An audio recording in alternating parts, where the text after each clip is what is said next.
नमस्कार। भाषा ज्ञान पर आधारित हमारे चैनल हिंदी जगत में एक बार फिर आपका स्वागत है। हमारा आज का वीडियो कक्षा 12वीं की पाठ्य पुस्तक आरोह भाग 2 में पद्य खंड के अंतर्गत शमशेर बहादुर सिंह जी द्वारा रचित कविता उषा के प्रतिपाद्य, सार, विस्तृत व्याख्या, काव्य सौंदर्य एवं प्रश्नोत्तर पर आधारित है। प्रारंभ करते हैं कवि परिचय से। नई कविता के प्रयोग धर्मी कवि शमशेर बहादुर सिंह जी का जन्म 13 जनवरी सन 1911 में देहरादून में हुआ था। इन्होंने इलाहाबाद विश्वविद्यालय से उच्च शिक्षा प्राप्त की। चित्रकला में रुचि होने के कारण इन्होंने प्रसिद्ध चित्रकार उकील बंधुओं से प्रशिक्षण प्राप्त किया। इन्होंने सुमित्रानंदन पंत के पत्र रूपाभ में भी कार्य किया। सन 1935 में दिल्ली में इनका देहांत हो गया। प्राप्त पुरस्कार सन 1977 में छुपा भी हूँ नहीं मैं काव्य संग्रह पर साहित्य अकादमी पुरस्कार से पुरस्कृत, कबीर सम्मान सहित अनेक पुरस्कार प्राप्त।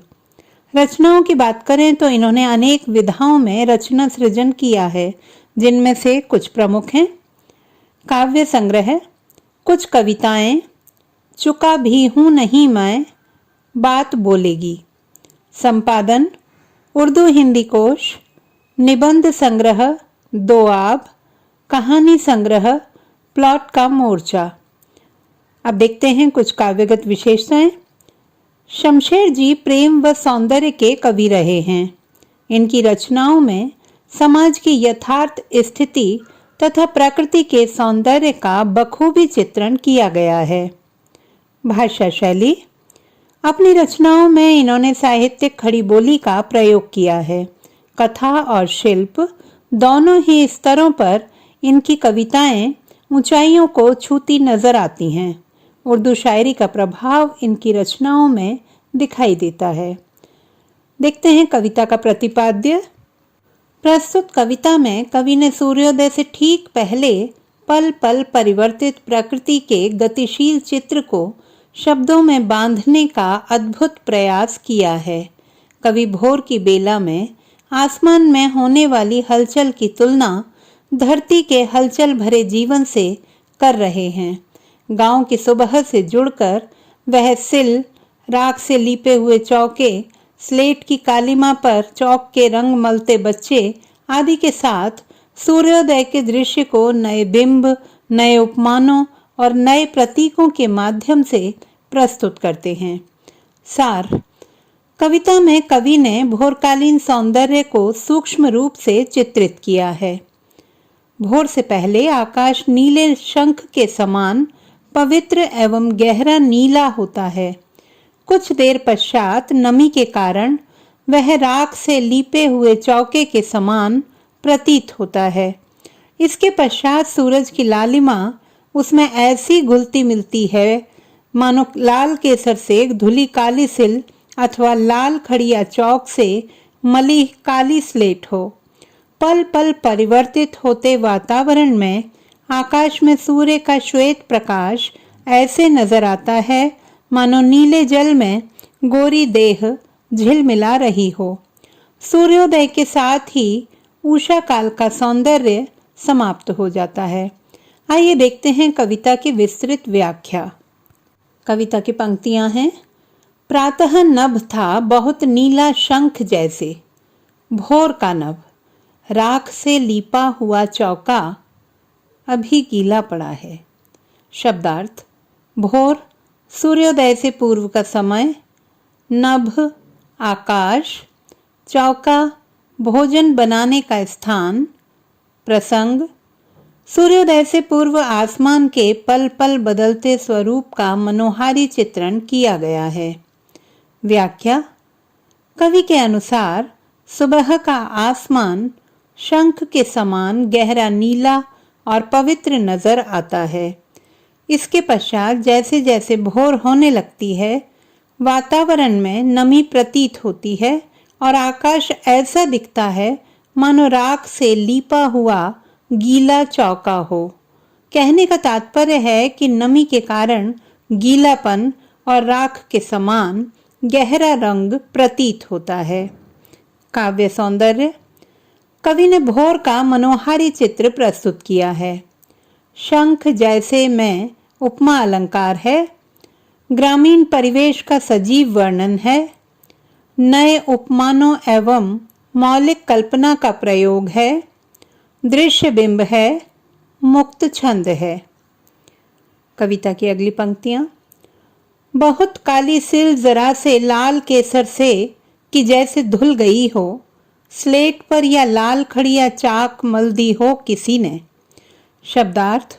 सिल मसाला पीसने वाला पत्थर, केसर फूल का सुगंधित पदार्थ, मल देना लगा देना। प्रसंग। भोर की पल पल बदलती गति को धरती की हलचल से जोड़ा गया है। व्याख्या। कवि कहते हैं कि भोर के समय अंधेरे और सूरज की लाली का मिश्रण ऐसा प्रतीत होता है मानो काली सिल को लाल केसर से धो दिया गया हो।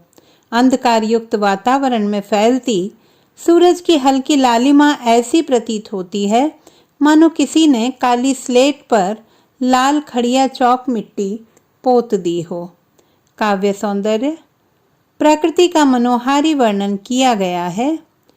बहुत काली सिल जरा से लाल केसर से कि जैसे धुल गई हो तथा स्लेट पर या लाल खड़िया चाक मल दी हो किसी ने पंक्तियों में उत्प्रेक्षा अलंकार प्रयुक्त है।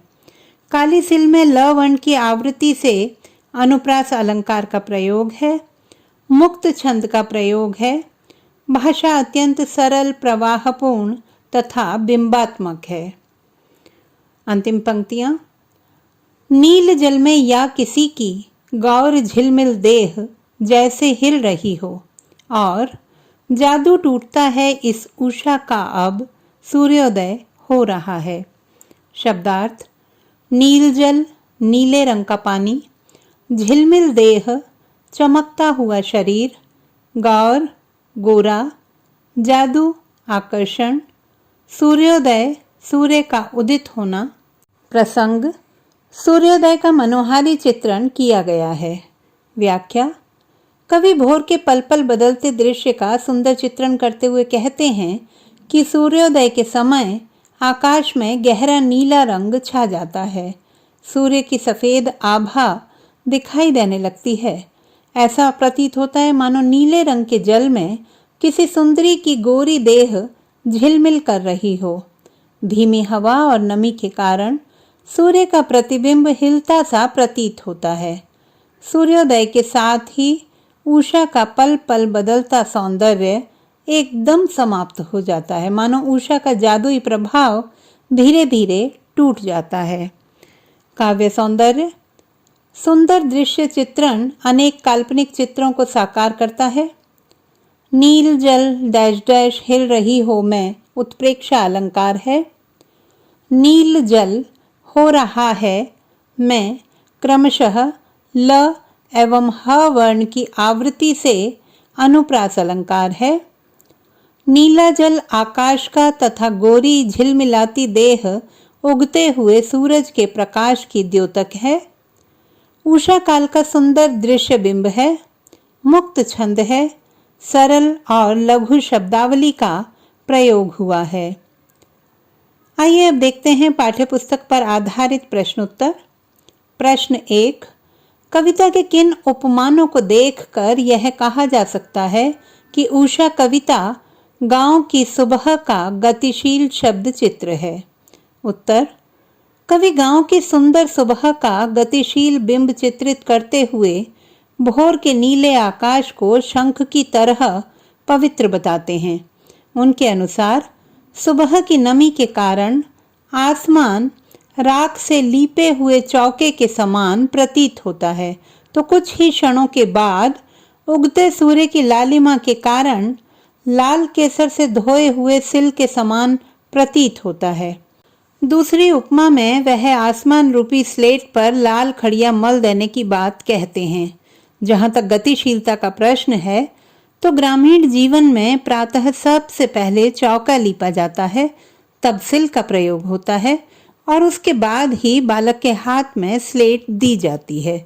इस तरह इस कविता में ग्रामीण जनजीवन की गतिशील झांकी स्पष्ट दिखाई देती है।